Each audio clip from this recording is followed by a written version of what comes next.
curioso de tudo isso é eu ser uma mulher com tanta coragem e estar com tanto medo de contar a minha pesquisa aqui para vocês. Vou tentar mostrar bem devagarinho, com toda a tranquilidade. Queria agradecer muito o convite ao Henry. No dia que ele ligou e me contou que ele gostaria que eu viesse, eu não sabia nem o que era TED. Virei para os meus 2 guris e contei, olha, o Henry está me convidando para fazer uma palestra no TED. Os guris caíram para trás, mas é uma maravilha, já me baixaram 1000 TEDs, eu já olhei TED de várias pessoas e comecei a me preparar para vir aqui e tentar passar um pouquinho dessa pesquisa que tem 30 anos. Eu tenho 64 anos e ela já tem uma publicação. E eu acho que isso aqui é microfone, mas não é.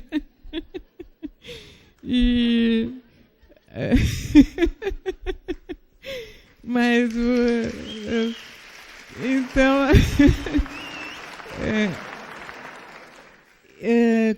como eu sempre fui do contra, com 30 anos eu parei. Eu era uma artista advinda da arte da fibra, da arte têxtil, e eu estava muito inquieta com o que eu vinha fazendo, muito insatisfeita para onde a arte estava indo, e questionando muito eu no mundo, para quem que eu fazia, por que eu fazia.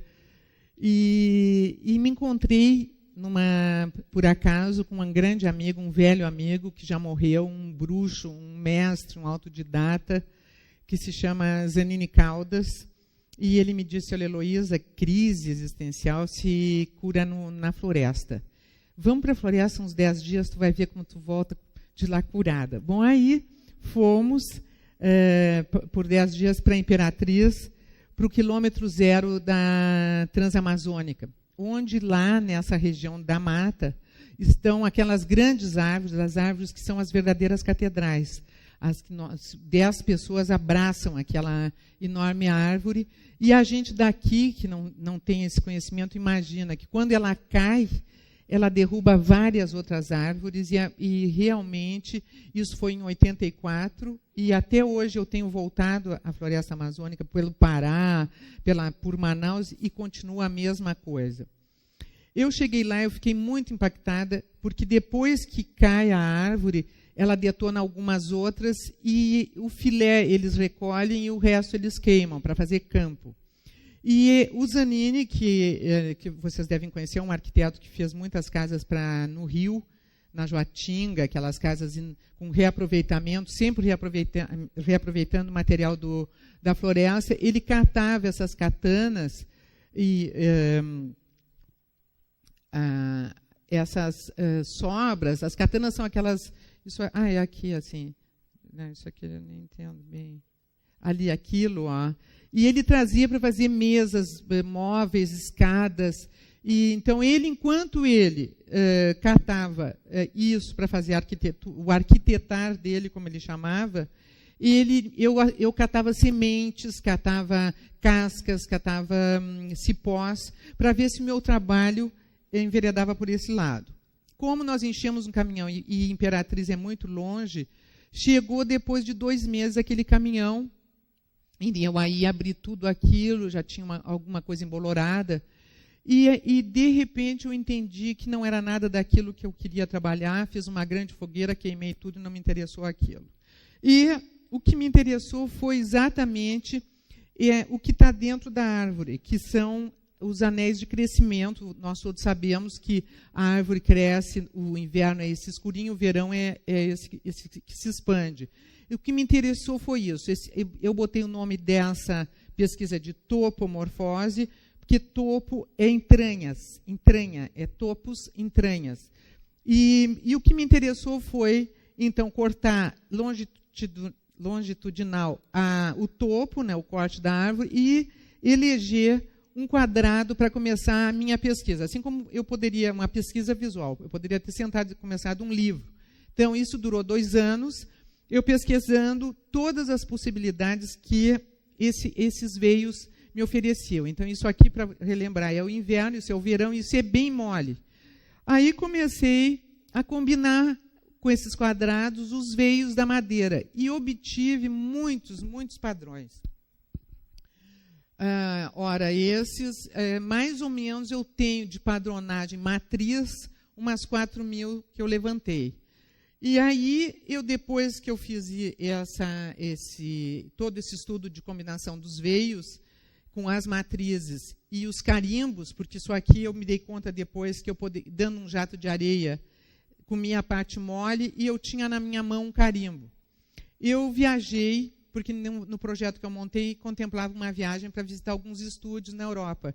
Visitei alguns estúdios e lá nos estúdios eu conheci uma mulher, que é uma inglesa, que se chama Laura Ashley, que ela pesquisa, assim como eu pesquiso, a madeira, o veio da madeira, a entranha da árvore, a alma dela, e ela pesquisava a flor.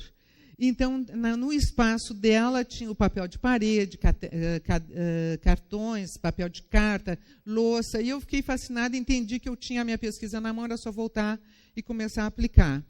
E o que eu mais fico feliz de estar aqui apresentando é porque, se tem os alunos da UX, eles podem entender que eu escolhi o veio da madeira.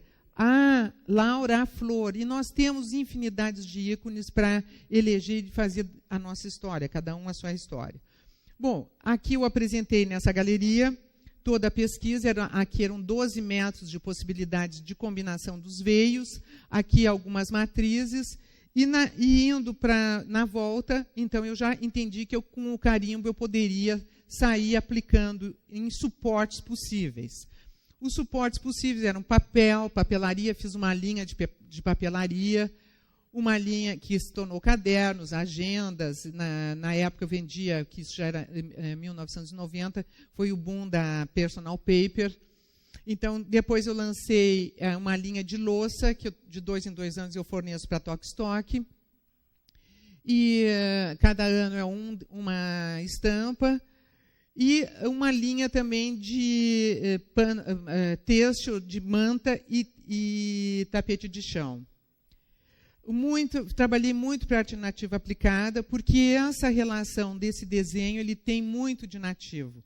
Esses dias, numa palestra, alguém me disse se eu tinha problemas de copiar do índio. Eu acho que o índio e eu bebemos até da mesma fonte, porque eu tenho certeza que o homem primeiro se inspirou nesses grafismos que vocês viram que a natureza nos oferece, para passar para a pintura do corpo do índio, para a pintura do corpo e para a cerâmica também. Aí eu notei que dava também, no nosso estudo, para fazer a matriz tridimensional, então ela resultou em sabonete.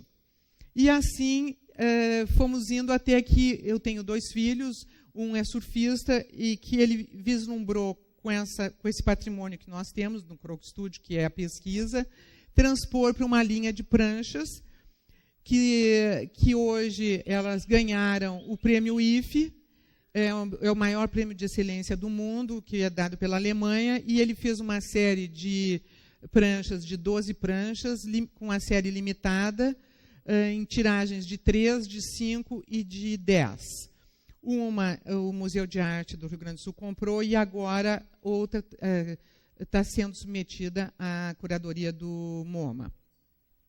Aqui agora é um dos últimos projetos que nós estamos trabalhando, é uma linha de roupa, mas que nós queremos passar o conceito de estampar.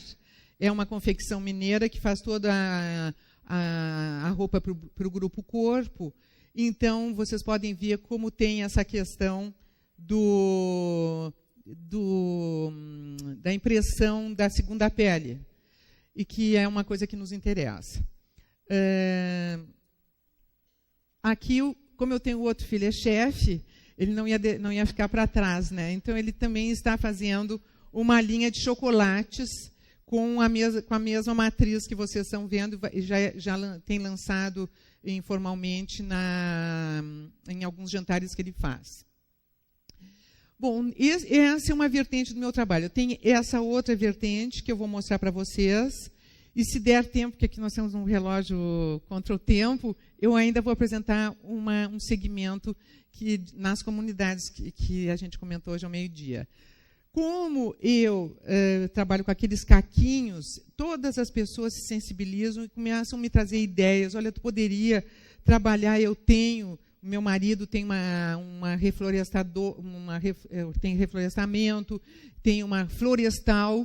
Nós exportamos para os Estados Unidos essas cercas, aqui são cercas de 2 metros, saem muitos contêineres daqui do Paraná para baixo, para os Estados Unidos, e sobra essa pontinha aqui, ó. Essa pontinha aqui, que o americano quer sem essa ponte, eles chamam até de doguinho.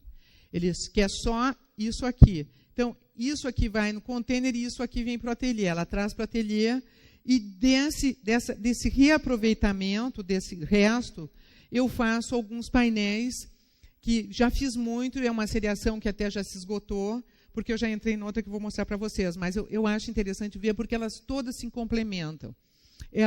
Eu pinto de um lado e de outro lado não se pinta. Quando vem muito fungada, eu pinto totalmente, ou aqui é de um lado pintado, de outro não. E aqui foi uma exposição que eu fiz na França, pelo ano 2000, Brasil na França, né, em 2005, onde esse espaço comprou esse painel e eu achei muito bem colocado. Eram muitos módulos de 60 por 60, sempre tendo essa questão optical que me interessa, que tu olha de um lado tem uma cor, de outro lado tem outra. Esse é um branco, e aí, às vezes, eles mandam também a para debaixo da cerca, que tem essa textura e que tem tudo a ver com aquilo que nós vimos inicialmente, que são os veios da árvore no carimbo.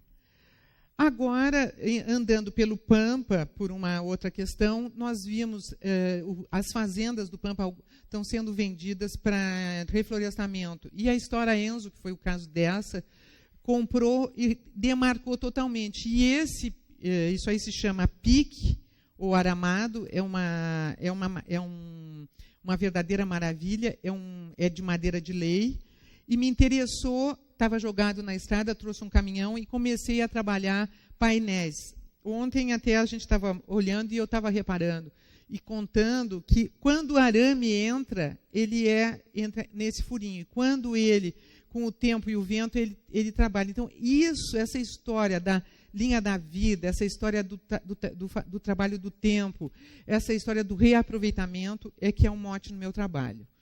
Aqui são outras formas de trabalhar aquela cerca, que vocês viram que a gente chama de pique ou aramado, aqui deixando a tonalidade do tempo, o zinabre, né, aquela coisa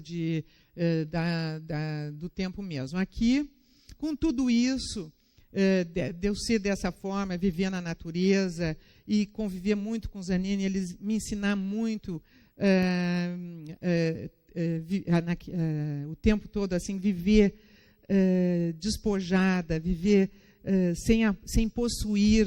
Eu trabalhei muito isso em mim e tenho trabalhado muito. Então, o meu estúdio, que é a minha casa ateliê, ela é toda reflorestada, ela é muito simples, eu vivo com praticamente nada, gosto de vida monástica, tenho todas as minhas coisas que eu tenho são básicas e tenho perseguido é quase que perseguir mesmo, porque o mundo te leva a nada disso, e isso eu estou sempre me debatendo em continuar com um guarda-roupa restrito, vivendo com poucas coisas, para viver com muita liberdade. Então, aqui eu gosto muito de viver com esses vizinhos, que eu realimento, que eles estão no entorno do meu ateliê. E meu ateliê